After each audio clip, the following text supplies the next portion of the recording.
Hey, everybody, it's Jim Johnson here, your host with Contractor Radio and the head coach at Contractor Coach Pro, where we help contractors lead their businesses better so they can grow their businesses and scale them. And ultimately, the main goal, to find personal and financial freedom to do what they want with who they want when they want. If you need help with any of that, check us out at contractorcoachpro.com. You can take our assessment. It'll be in the show notes down here. And we'll actually do a free coaching call with you. We won't charge you anything, and it'll be a coaching call, not a sales pitch. We're going to talk about the 2 or 3 things that'll probably help you grow your business the fastest right away. And if you like coaching, want to be a client, wonderful. If you don't, at least we served you well that day. Today, I am pumped. We have a coach on. It's not often that I get to have coaches on, and I think I want to get more of them because this guy's giving me some juice. We've been talking a couple times over the last few weeks, and it's always nice to learn from somebody that's like done this for a long time. He's been a coach for 40 years. I mean, that's a long time of being a coach, and I have a feeling he might have learned a little bit. But he also is the founder of Contractor Staffing Source. So all this coaching kind of led to this recruiting problem that we all have as contractors. We talk about it all the time. It's a topic on our show all the time. But I think I finally found the guru. I think I found the guy that actually understands the problem from a contractor perspective, has done the business coaching, and has actually invested in creating a system that guarantees your recruiting. And so without further ado, I don't even want to waste any more time. Hey, we want to get Paul Sanneman, the founder of Contractor Staffing Sources. And Paul, welcome to the show, man. Okay, thanks. Well, it's Paul Sanneman, but you're close. It's Contractor Staffing Source. There we go. And I'm probably the only guy you know that's coached a lot longer than you, right? There's some other ones out there. John Maxwell's got me by a few years. I've been coaching for 40 years. I've worked with like 1,800 clients. Wow. All between $1 million and $50 million. And I think last count I had 150,000 hours in coaching. Some stupid number, right? What do they say? 10,000 hours to get good at something, right? Well, what happens after 100,000 hours? I don't know. You must be amazing, right? Still doing it. So tell us a little background, Paul. Like what? Because you're doing this recruiting thing now. Why not still the coaching? Well, and what was the natural progression? Coaching. The problem with coaching is 40 clients takes 40 hours a week, right? My wife currently said, can't you do something else? But that wasn't really got it started. What started was, I've been coaching a long time, and I could get my clients from $1 million to 10 million. I probably did it 100 times or way more, but they couldn't find their employees because it just was, they didn't know how to do it. And I said, how hard can it be to find employees? I mean, how tough is that? So what I did was I went out and got some really good applicant tracking system, which is a thing software you need. And I found some good recruiting software in the way of assessments and that kind of thing. Well, my first choice was give it to my clients, and they totally screwed it up. It's like the no time for you mean a contractor that didn't go out and execute? So what happens, I gave them all this stuff, and they would, put an ad in and call somebody a week later, right? You need to call people in minutes, not days, right? So I started Contractor Staffing Source, and that was, 3-4 years ago. We now have, I think, 21 people working in the company. Last year, we hired 400 people for 200 contractors. We got a 95% chance of people staying. I think the key is mostly all we do is construction. That's it. But, I've actually made it happen. That's to me what's exciting. Because, people talk about doing something, but the fact that we hire 10 to 15 people a week, we go through a couple thousand resumes a week. It takes us 200 resumes to find a guy on the average. We've been actually able to find contractors, quality people in a large scale, which I'm excited about. And they work out. 95% of the people work out. That's a business coach right there. He knows how to create a business out of something and make it scalable and make it work. That's right. Pretty cool. And so you hear a lot nowadays about how difficult it is to recruit, hire. I hear lack of loyalty, millennials suck. Like you hear all this Okay, well, let me give you some interesting statistics, okay? Well, first, Jim Sanneman, the world's worst employee is one that's not bad enough to fire or good enough to keep. And I'm sure we all have those, right? I mean, your listeners, think about it right now. Who do you have who fits that category? And Jim, there's a really easy way to figure out. So let's say the contractors listening to this podcast, let's say you everybody had to leave. You started a new business, right? It was crossed down. for whatever reason, you got everybody gone. Now, the question is, who would you hire back and who would you not hire back?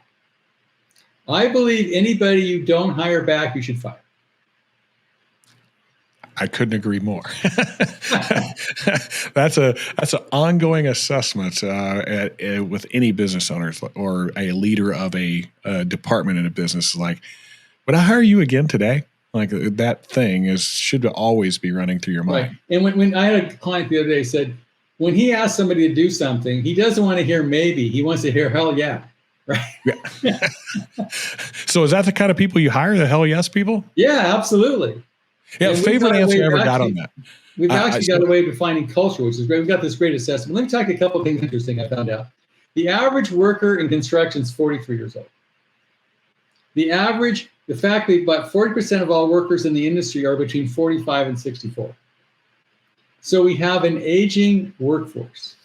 And the sad part is, like, there's something like, 40% leaving and 10 to 15% coming in, which is diminishing. Why it's getting harder to find people. The other thing, we've got the gig economy, right? People would rather go to work for, some kind of driving service, right?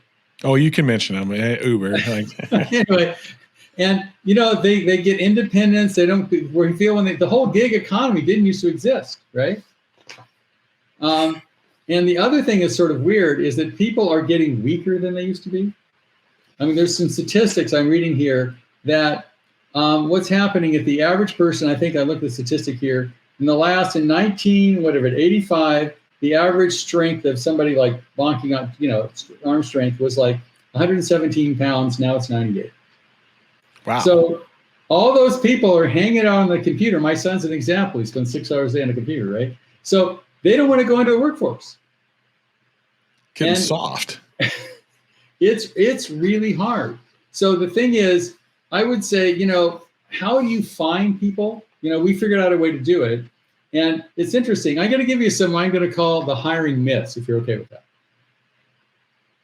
Okay. These are I want to hear them. This is going to be great. Okay. These are the hiring myths as I see it. First, only recruit when you need someone. People believe that when you need somebody, you recruit him, you're done, you turn it off. It's like only market when you need a new client, right? And we both know that if you market all the time and you recruit all the time, you have awesome clients because you got a good demand. You got awesome employees because you're recruiting all the time. This is an easy industry. But if your clients suck or your employees do the same, I would say you're screwed. That's fine to polite, but you know what I mean. You're in trouble because you're always dealing with difficult clients and always dealing with difficult employees. So it makes this industry really hard. Yeah. So we have this. Of course, it keeps you in business, right, Jim? Yeah, exactly. That's true. Like you've heard the comment before, ABC, right? Always be closing. Right. We're like ABR, always be recruiting. Like all the time, anywhere you are, you're always telling people about what you do, why you do it, how valuable it is to them. One of the best things I ever had said to me, I always had this question like, would it motivate you to know that you could make $100,000 a year if you were in this industry in a sales capacity? And the best answer I ever got from a guy was like, hey, man, I will strip down naked, run in the center of the busiest intersection in town and spin a sign around if I can make $100,000 a year. I'm like, that's the guy I want to hire. That's the guy I want to hire. So what happens is the other one is another myth. Employees are expensive.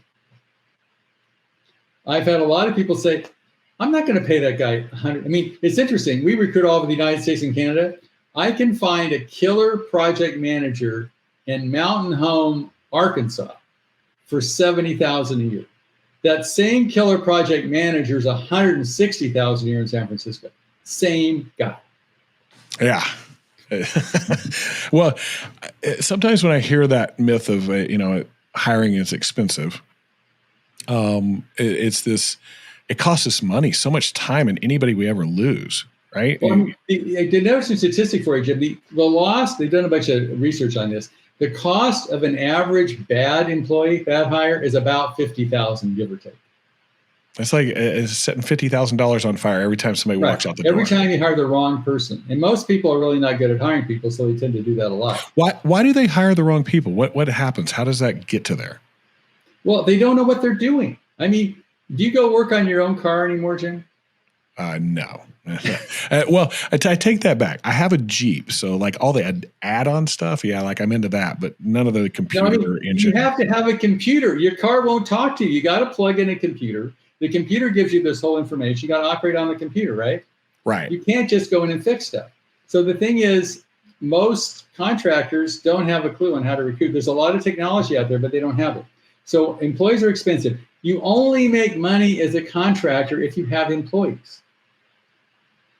There's a lot of truth to that. And the more employees you have, the more money you make if you do it right. So there's no better investment than a good employee. I mean, but I'll tell you, this is funny. I can get a contractor to go buy, I don't know, a backhoe, $100,000, no problem. Want to get him to buy some software, buy some coaching? I don't think so. yeah. That thing that could make you more money like instantly. No, I don't want to do that. Yeah, right. Because it's not tangible. It's like employees. You got to understand, as a contractor, the most guys I know that make the most money, most contractors I know that are killing are knocking down $1 million a year. I've got guys that are doing that. Anybody who's decent is $50,000 a year. Now, I'm going to diverge for a second. Okay, I just came up. The problem in this industry is that it doesn't pay fairly. Like architects, highest risk, most education, least amount of money. A good architect will make maybe $200,000 a year, right? Now, if you got a good general contractor, most of my guys that are doing well make $300,000 to $500,000 a year if you're a close contractor, right? A subcontractor who has his act together. I went someplace and nobody spoke English. He knocked down $1 million a year. So it's like, it's not fair. It's like the people at the top of the most risk. That's why architects have a resentment against contractors. And I can understand that. Yeah, there's probably some truth to that. Right?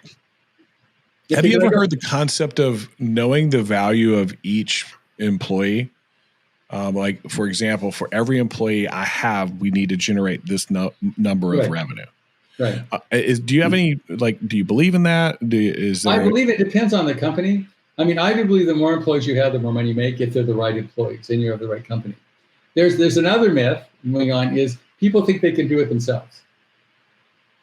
And I mean, it's funny. They'll hire an electrician, they'll hire a plumber, they'll hire an auto mechanic, they'll hire a CPA, but somehow they magically think that they can do the recruiting themselves. How hard can this be? I put an ad in Indeed, I call somebody 2 weeks later, he has a warm body, I hire him because I'm desperate, because I got a project manager. I hire the guy and he costs me $50,000 because he can't lay out a foundation. But that, it's like, it's that way in the industry. So people, for some reason, think they magically can do the recruiting themselves, yet they subcontract everything else. Yeah, like we used the number earlier. You gave the stat. It costs $50,000 every time somebody quits for you. So if you can do some quick math. Again, the world's worst employee is the one that's not bad enough to fire, good enough to keep. What happens is they lower the entire standards of your business, right? Well, I think you could do some math. You could just literally look over the last year. How many employees have you had? How many have you lost? If it's more than the number you just gave me, which was 95% of the people that you guys hire work out. So if I'm only keeping 60%, it's absolutely worth the investment, right? There's no contest. Yeah. Another myth is recruit within the construction industry. Oh, aren't we supposed to? I'll give you, during the pandemic, right? It was awesome because what happened is the hospitality industry went in the tank, right? It just did. So think of a wedding planner, right? A wedding planner has to get a bunch of flaky people together at the right place at the right time. They got the band, they got the flower person, they got all these sort of semi-flaky industries. They've all got to show up. It's all got to look good. The mother-in-law and the bride have to be happy, and it's got to come off as a big success and looks great. Doesn't it sound like a remodeling project to you? A little bit. A little bit. And they want to do that, and they're cheap. I mean, that industry doesn't pay much. So we took a lot of wedding planners and made them office managers and what do you call it, architecture coordinators, and they just killed it. Go ahead. I really hate interrupting these videos, but I've got some important information for you. If you haven't tried out Atlas shingles, you should, because they put you first as a contractor. They want to give you a competitive advantage out in the field so that you can win more sales and be more profitable. Check out Atlas in your local area, find your local rep, get hooked up with them today, and start making more money tomorrow. Well, I sit there and I go, like, do I really want to spend all the time that it takes to figure all that stuff out? How to write a great job description, how to write the right ad that gets people to respond, how to go through a resume and actually identify good or bad, how to assess the assessments that we're getting because we want them to do those. Most people don't even have assessments, even know what they are. Yeah, most people don't do assessments at all. But if you do, how much of that do you have to read? I mean, right? Our assessments, I'll know more about than your mom will take it. I mean, it's a deep psychological assessment. We do that with everybody. We do video interviews. We do background checks. We do, the normal process, which you should do in HR, which I had to learn, and most contractors don't know. Here's another myth. Hire fast and fire slow. That's a disaster. Because you hire somebody because he's a warm body, you need him because a project's behind, you put him on board. Now he shows up late, he's not the right guy, but you can't fire him because you can't get anybody else. So you fire slow. Kills an organization. And the last one, which I really like as a myth, is recruiting is a project that ends. Ooh, yeah. Because what happens? We got to hire our sales staff this year. We're going to do that from February through April, and we're done, right? Right. I mean, the thing is, but look at a contractor's point of view, right? Everything's project-based. Has a beginning, has a middle, and has an end. So why wouldn't recruiting? It's a mindset they bring into it. I mean, I teach a lot of contractors how to, get work from architects. It's been very successful. I've taken a lot of companies from 2 million to 20 million just with that. But the thing is, they have no patience. Contractors are, immediate reinforcement. So they meet an architect once, the guy doesn't sign up and they're done. I say, you're going to have to meet him 6 to 8 times. It's going to take a year before they send you a job. But when they do, it's a big job. And if they, they already have a girlfriend and it's not you. But if you can change the girlfriend and you become the new girlfriend, it's a gift that keeps on giving. So these are some of the myths. And to go with the, we're going to call the realities here, is that it's just the opposite of those, right? I mean, you should always be recruiting. Employees aren't expensive. You shouldn't do it yourself. Recruit out of the construction industry. Hire fast, fire slow, and recruiting is not a project that ends. So, yeah. I mean, if they just learn this from this podcast, I think it'd be useful. So, I understand it.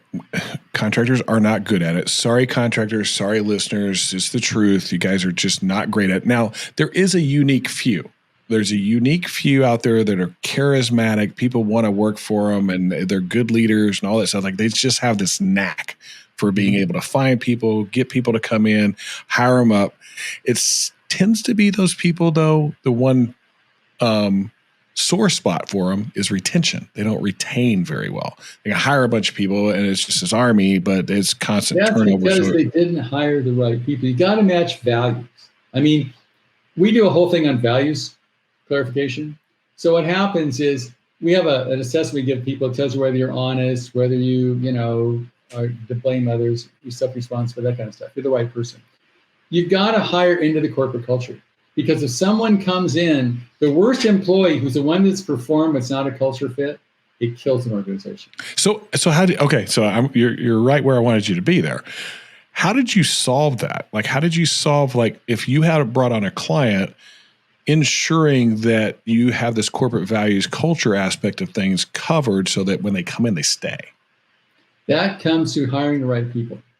And we have this whole, values assessment. We do a lot of assessing the right people, and we can tell you their values before you hire them. Are you assessing the company you're doing work for? Like, you assess them first so you fit them in? I mean, first you have, because some people say, need to know and nice to know are two different things, right? So yeah, it's different for each company. So you've got to assess the values. Some people are Christian, some people are Buddhist, it doesn't matter. They can still be good people. So the thing is, you've got to match the values. Like Chick-fil-A is a great company, right? They're Christian. If you're not a Christian, you're not getting a Chick-fil-A. It's just the way it works, right? So they have a value system that it ties in. So you first got to figure out what the value system is. You got to know your value system. Then you got to hire into the value system, and you got to make sure that they can perform and have the same values. So how do you do that with the clients that you work with? How do you do you just ask them a question and what are your core values, or what does that look like? Well, no, we do an assessment for the people in the company. So we can find, you can objectively determine core values with the right instrument. And then we determine their core values by assessing the people in the company. And then we can hire to that same core value match by giving the potential employees the same assessment we gave the company. Do you assess everybody or just the people that I want more of? Probably just the people you want more of. That would be what I would do. Yeah. Like, I think I'd want to know kind of in a general sense, like what is the makeup of my company? How do they communicate? What kind of learning styles are they? How do they carry themselves? But from a values aspect of things, I would be like, okay, who are my best people? That's the ones I want to do. And you look at, maybe they show up on time, they tell the truth, maybe the 4 agreements, you do your best. You need to find people that first you have to identify your core values, which some people never done, right?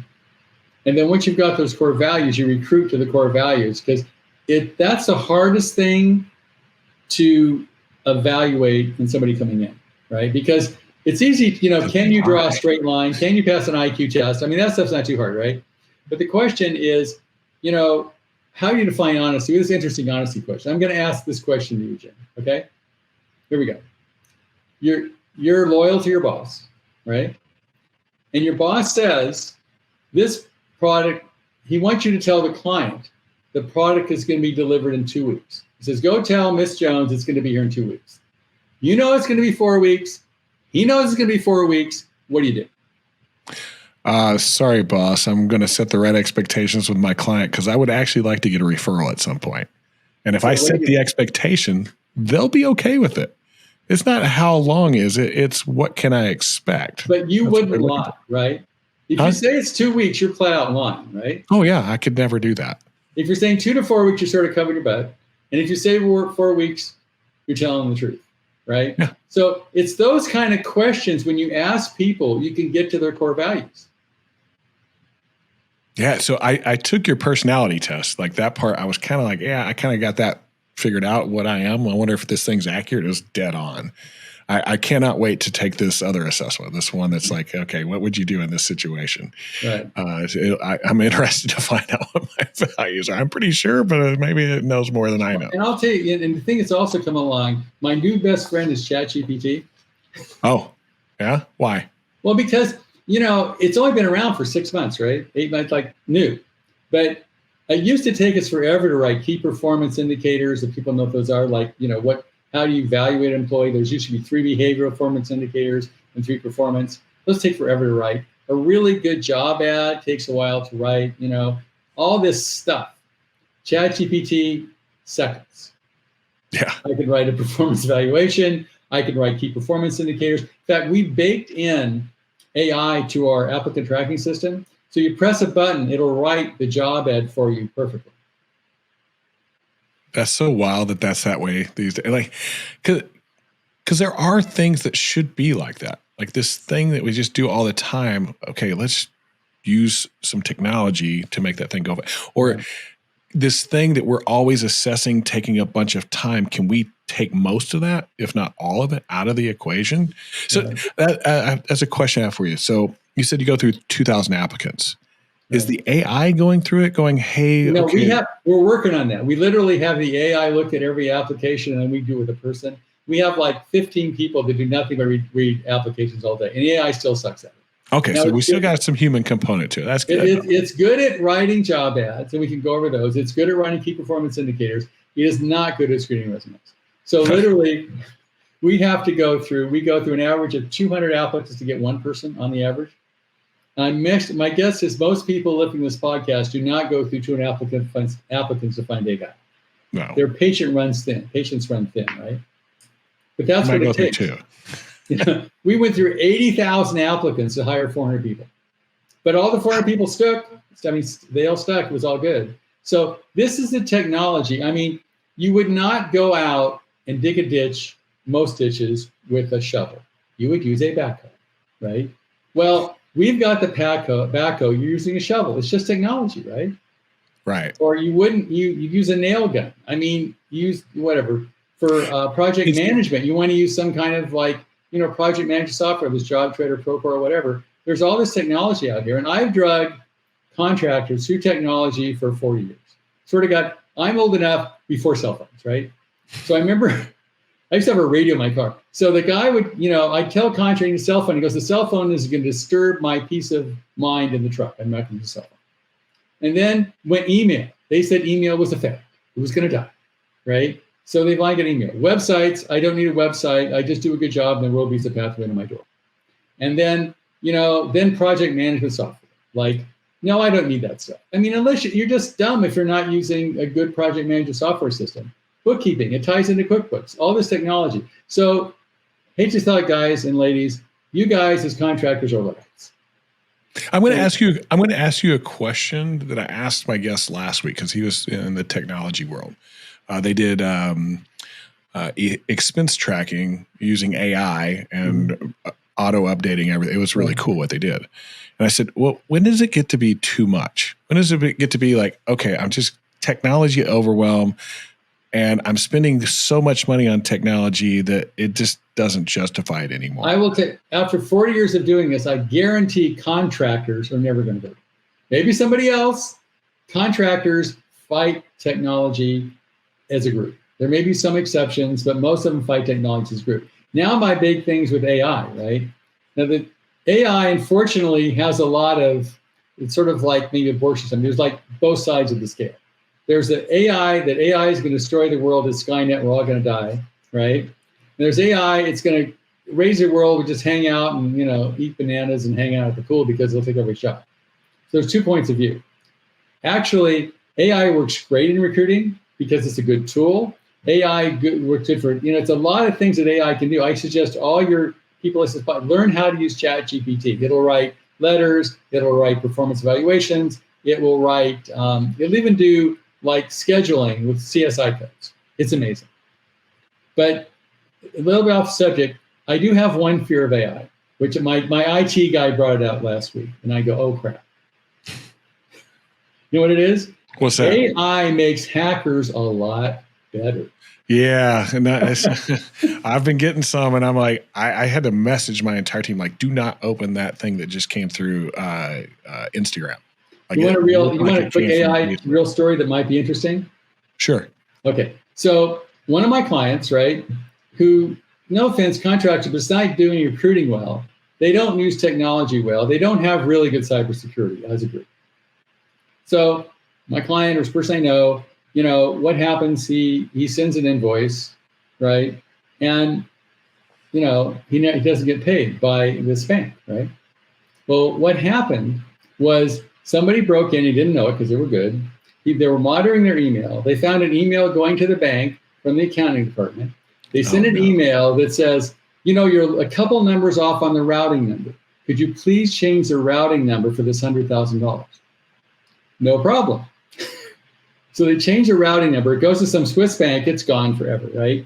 Now, the contractor says, you never paid me. The bank says, yes, we did. Here's the question. Whose fault is it? Is it the bank's fault for cashing a forged check, so to speak, for actually not having the right routing number? Or is it the contractor's fault for not having the cybersecurity that stops that kind of stuff? Yes. Yeah, it's both of their fault. They're now going to court, right? And nobody's going to win. And the attorneys, I guarantee, are going to win. The attorneys are going to win for sure. So, well, here's my view on AI. AI is like a lot of things. I mean, you mentioned a bunch of technology and how everybody's always pushed back from it. The early adopters are usually the ones that jump on it, and that's what pushes it forward. Right. And then the crowd kind of gets behind it and that kind of thing, right? The reality is, all of these things are neutral.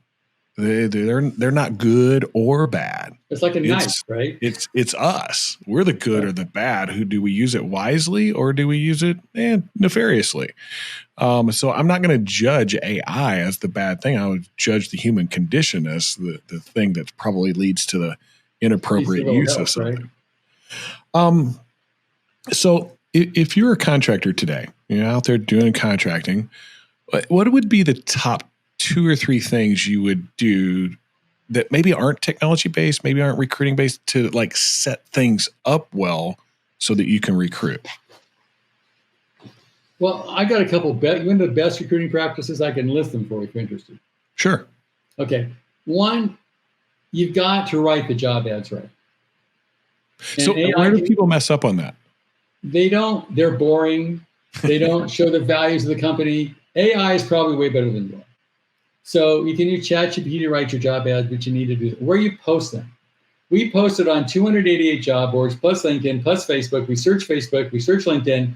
We do a whole thing to make sure the right people show up. Most contractors place an ad in Indeed, and they call some guy a week later. Respond within hours, not within days. First place, everybody looking for a job is not just applying to you. And the first person back, just like sales, right? You got to get back because you're selling your company. You got to get back right away. It's the same thing. So you got to get back right away or you're in trouble. We have, 15 people scanning pipelines 24/7. We're back to people within hours. I remember one contractor, he was a production builder, a production framer. He had 1,000 people working for him. And we hired 354 contractors and 354 framers in 2 months. Wow. Nobody spoke English. Everything was in Spanish. We responded in 5 minutes when somebody went on Facebook and said they were interested. It takes that kind of effort. That was pretty super effort to find the right people. So you've got to respond in hours. Next, screen your candidates. Use assessments. We've got an awesome one. Go find some really good assessments. Use an applicant tracking system. There's some out there. I mean, use a technology that allows you to scale what you're doing. So get back quickly. You can assess the people, do video interviews, really do a great job of screening the people. And you need to do reference checks. You need to do background checks. I have this strange story of one of my clients hired a bookkeeper that embezzled him, all right? Well, the bookkeeper that embezzled him ended up embezzling him. So, right, he took her to court, never got any money. So he hired another bookkeeper. You ready for this? The second bookkeeper embezzled him too. She got fired from her last job for embezzling, but he never did the background check. And the DA said, "I'm sorry, dude, not my fault." So funny story. I could be that guy. I've had that happen, and like, early in my career, I didn't understand the value of that stuff. I always went, I'm a good judge of character. I've got good instincts, and we're good. I've hired all these great people. And Dr. Phil said, "How's that working for you?" After you get burnt a couple of times, you're like, okay, I'm no more of that, right? But then how do you do it? Like, how do you do reference checks and background checks and all that other good stuff? That's just that much more time, that much more challenge. We have technology that does all that stuff, right? But if you want to, dig a ditch with a shovel, I can't stop you, but I highly recommend the backup, right? Yeah. I really hate interrupting these videos, but I needed to take a moment to tell you about Moment Finance. They are the technology company that makes financing simple and easy for your clients. If you're not offering financing right now, did you know that you're missing out on 20 to 30% of the sales that you could make? And then a company like Moment teaches you actually how to sell financing. Don't miss out on those opportunities to make more money doing what it is that you do by being able to close more sales. Check out Moment Finance down the link below. We'll see you later. This has been great. It's been really good because there's still some things where it takes the human to understand what it is that's going on with this applicant, but that we can speed a lot of it up with the use of AI and technology and tracking. I really like the concept of the speed to lead type thought process because that speaks to a contractor. Contractor knows that a lead calling in, I got to get them right now because if I don't, they're going to go off to somebody else. Right. We have to think of our new hires as that. And especially like you think about it, the ones that are talented and really good, have all the qualifications, all that good stuff. They're not going to last very long. No. I better get them like right this second. They last a day or so. The first thing, everybody who you hire already has a job. Yeah. Guaranteed. Who's any good. If they don't have a job now, you don't want to hire them. That's another one that's missed. I think you could add that to your list. People that are looking for a job don't have a job. No, I think it's the other way around. Right. So the guys looking for a job happens to, because his wife said, hey, your boss is an idiot, blah, blah, blah. She shows him a LinkedIn ad or, something in Facebook. She goes, hey, check this out. Maybe you should check it out. I go, okay, Martha, I'll give it a shot. He'll make one phone call or email inquiry and he's done. If you don't get back to him within an hour, you are screwed. Wow, that's crazy. Yeah, it's unbelievable that we don't look at it like that. And I know you're on a time limit today, so I don't want to bump up against who's coming up next for you. I like to be aware of other people's time too. Paul, this has been great. If people wanted to get a hold of you, we're gonna be putting a link in the show notes down below. But is it contractorstaffingsource.com? Is that how they get a hold of you? Contractorstaffingsource.com. They click on that. I still talk to people when they call. I'm the guy. We have about 25 people who work for us, but I'm still the guy that talks to clients in the beginning. Be happy to talk to you what you can do. Our model is a little different. We charge a monthly fee. We don't charge a percentage of first year salary. Like last year, I'd have done 10 million as opposed to 2 million because, we run 3 or 4% maybe of the client's salary by the time you average it all out. The average recruiter will charge 15 to 20%. Yeah, that was one of the reasons why we had you on. Like you pay a monthly fee. You should always be recruiting, but you pay a monthly fee. Now, I have many people. I'll tell you my biggest business mistake. You ready for this, Jim? Okay. I figured I could convince contractors they should always be recruiting. Now, when they're a coaching client, we're good. Because I can constantly be in first. Who's online? Who's on bench? Should we build a bench? What's going on? Who can we get? Sometimes let's picture, I tell you, you're not recruiting, right? You have a $4 million construction company and you build residential and remodels and some high-end homes, right? Somebody applies for you who's going to quit your competition across town. He's a killer guy. He knows every architect in town. He knows every sub in town. He's a legend in the industry. For whatever reason, he decides his own boss is an idiot and he wants to work with you after 10 years. You can hire this guy? Maybe. I got to see first. Does he fit my values? Yeah, good. But I mean, it's crazy, right? So there's always room for the right person. And so that's what's why recruiting. But unfortunately, the way my business worked out is a lot of people turn us on and off like a light switch, right? They turn us on, they hire all the people, and they turn us off. So I've not incredibly succeeded at that. Maybe by partnering with somebody in a coaching company, I can have a coach involved. Because unless we're talking about that. We're talking about that. Unless somebody else who's constantly reinforcing, like if you have a coach or you have a personal trainer, you're more likely to use the gym, right? Not that the gym isn't a good idea, not that you're not fat, whatever, right? But if you have a personal trainer, you'll be held accountable to show up. I know you get results faster. There ain't no doubt about it. Faster, you get in shape a lot faster, right? I mean, how do you get in shape? Eat less, exercise. There's no magic, right? So the thing is with recruiting and everything else, if you've got somebody who's saying, let's build a bench, let's see who's out there, let's market all the time, let's recruit all the time, you're much more likely to do it.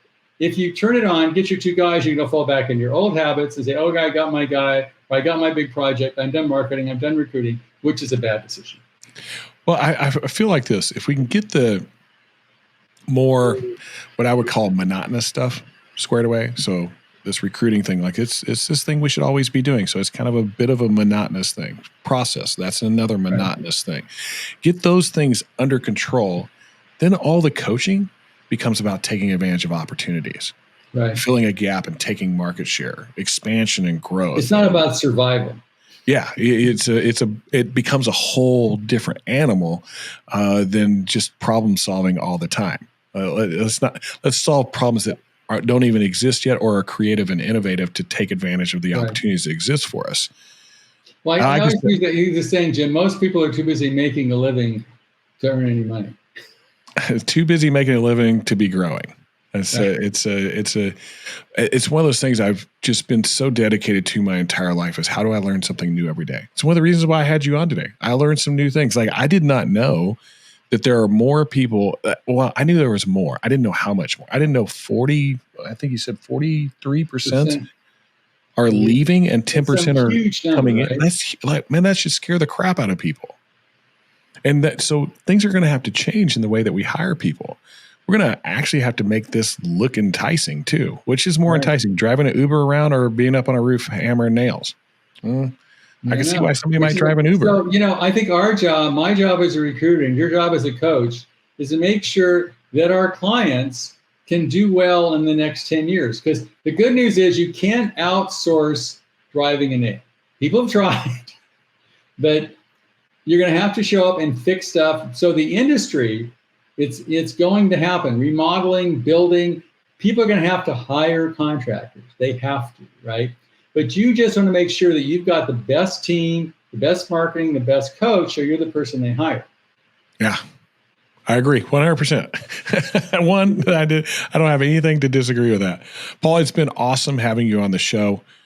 I want to get you back in the future. I want to talk a little bit more about the details of recruiting. Maybe we'll do a webinar. You want to do a webinar together? Sure, we can do a webinar. I'm up for that. Yeah, let's do a webinar. We'll do it for free. We'll teach some people like, hey, you want to go do this stuff? Here's exactly how to do it. Right. And if that's not something you want to do and you want us to do it for you, that'd be great too. But that way we share some strong value. I'd be happy to show anybody how to do it, because if I show a lot of people how to do it, some people are going to say, I'll do it, which is fine with me. But a certain percentage, you're going to go, wow, this is way too much work. Why don't you do it for me? And that makes my business work. Awesome. All right. So like I said, we're going to put a link down in the show notes to get to you guys. If you come through our show and through our link, you're going to get a special deal. So that's cool. I'm not going to tell you about that. It's pretty cool. I'll let Paul tell you all about that when he gets you online. Go do a demo. This thing is freaking fire. I mean, there's a whole technology software thing that walks everybody right down the road. Call me. I'll show how to do them themselves for free. I'll give them a course on how to do it. I mean, we had no problem show you how to do it, but just do it right. Yeah. That's somebody willing to train you, go do it on your own. You know what that tells you? I mean, really true. We do the same thing. This is we're not trying to pull the wool over. We're telling you that it's hard. You're not probably going to go do it without us. And so, right. But it's there. Those of you that are and membership to the gym will work if you show up every day and make it happen. You got that personal trainer calling you, and you're paying a few extra bucks. Guess what? You're showing up. Right. Hey, great show today, Paul. Thank you for being on. contractorstaffingsource.com. That's it. We'll catch you next time. Thanks a lot. Appreciate having you, Jim. Yeah, no problem, man. Good having you on. All right, everybody. That was Contractor Staffing Source, Paul Sanneman he's a founder of it. 40 years of coaching people, seeing this gap that was out there, people just not good at recruiting, invested a lot of time, money, energy into ensuring that he created something that was highly valuable and did work. I mean, a stat of 95% of people sticking, that's a pretty crazy number. I would be worth your while. Go click the link, do a demo. That doesn't hurt anybody to do a demo. And whenever it comes to software and vendor resources and third parties and stuff, my advice is always the same. If they don't make you money or save you time, don't hire them. That's just how simple it is. So if they don't do one of those two things, you shouldn't have them. I wouldn't have had him on the show if I didn't think he did. Looking forward to possibly doing some things with those guys. It looks like a lot of fun to get you guys all the people you need in a time where it's been very difficult to hire folks. Thank you guys for hanging out with us on this episode. I'm Jim Johnson. This is Contractor Radio. This is where we help contractors lead better so they can grow bigger, so they can find that personal and financial freedom that they want. Go to contractorcoachpro.com, click on the assessment, and hang out with us for an hour, and we'll talk to you about how to grow your business. It's been good having you here. We'll see you on our next episode. Peace out.